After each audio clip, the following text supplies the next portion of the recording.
আসিয়া আর আমাদের মাঝে নেই। এই কিছুক্ষণ আগে সবাইকে না বলে হঠাৎ করে চলে গেলেন আসিয়া। প্রত্যেকটি টিভি চ্যানেলে তাকে নিয়ে নিউজ করা হচ্ছে। আসিয়া, আমরা সবাই তোর কাছে মাপ চাই, আমরা তোরে বাঁচাইতে পারি না। মৃত্যুর পূর্বে আসিয়া বারবার চোখ খুলে কিছু একটা বলতে চেয়েছিল। আসিয়ার সে বলতে না পারা কথাটা হয়তোবার কেউ কোনোদিন বলতে পারবে না। আসিয়া বোঝানোর চেষ্টা করেছিল কি ঘটে গিয়েছিল তার সাথে সেদিন ঘটনাটা। বোনের বাসায় বেড়াতে যাওয়া আসিয়ার জীবনের সব থেকে বড় কাল হয়ে দাঁড়াবে আসিয়া কোনোদিন চিন্তাও করতে পারেনি। জীবন যুদ্ধের সাথে প্রায় 4 থেকে 5 দিন তিনি লড়াই করেছেন, তবে আসিয়া এই যুদ্ধে বিজয়ী হতে পারেননি। আমার কাছে মনে হচ্ছে আসিয়া চলে যাওয়াই তার জীবনের সব থেকে ভালো হয়েছে। এই নষ্ট পৃথিবীতে বেঁচে থাকার চাইতে পরকালে যাওয়াই সব থেকে উত্তম। আসিয়া মহান আল্লাহ তাআলার কাছে বারবার বলছেন, আল্লাহ তাআলা জান্নাতে আমার জন্য ঘরটি তৈরি করুন, আমি চলে আসছি জান্নাতে। আসিয়া এখনো নাবালক। এই নাবালক শিশুটির জন্য আমরা সবাই দোয়া করি এবং ভিডিওটি তাড়াতাড়ি সবাই শেয়ার করে দিই, যাতে করে সবাই এবার জানতে পারে আসিয়া সত্যি সত্যি আমাদের সবাইকে ছেড়ে চলে গিয়েছে। যদিও এই সোশ্যাল মিডিয়া বারবার আসিয়াকে মেরে ফেলছিল, তারপর আসিয়া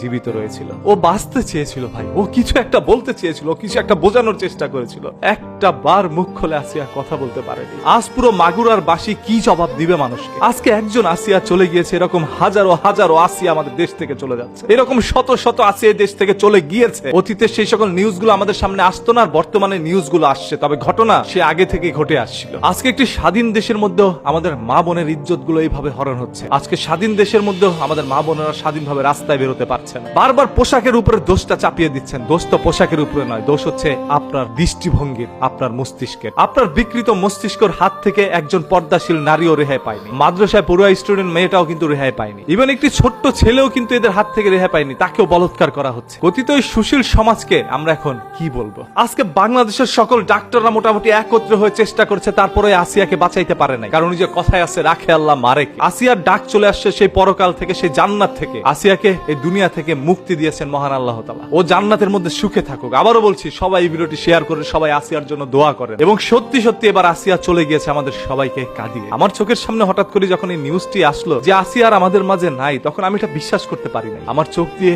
অজস্রী অশ্রু ঝরে গিয়েছিল। সেই ছোট্ট বাচ্চাটাকে আমরা কি বাঁচাইতে পারি না? কি দোষ ছিল ওর? ও তো এখন পর্যন্ত ধর্ষণ কাকে বলে সেটা নিজেই জানে। ওর বোনের বাসায় বেড়াতে গিয়েছিল, এটা কি ওর জীবনের সব থেকে বড় দোষ হয়ে গিয়েছিল? দুলাভাই হচ্ছে বড় ভাইয়ের সমতুল্য। আরে যেখানে বাবার হাত থেকে মেয়েরা রেহাই পায় না, আর সেখানে দুলাভাই তো পরের কথা। তীব্র বিচার চাই, তীব্র নিন্দা জানাই, যথাসম্ভব দ্রুত প্রকাশ্যে যেন ধর্ষকের সাজা হয়। আর যেন কোনো আসিয়ার জীবন এইভাবে না যায়। এই ছোট্ট আসিয়াটা বাঁচার জন্য চিৎকার করছিল, তবে ওর মুখটা বন্ধ করে রাখা হয়েছিল। 2-3টি নর পিচাসের উপরে ঝাঁপিয়ে পড়ে। ঘটনাটি ঘটে যাওয়ার পর এখন দোষারোপ কিন্তু তার বোনের দিকেও যাচ্ছে, কারণ ওর বোনের জবানবন্দিতে একবার এক এক কথা বলছিল উনি। এরকম একটি বড় দুর্ঘটনার পিছনে লুকিয়ে আছে ছোট্ট একটি ঘটনা। দাবার চাল কে দিচ্ছে একটু খুঁজে বের করো। আসিয়া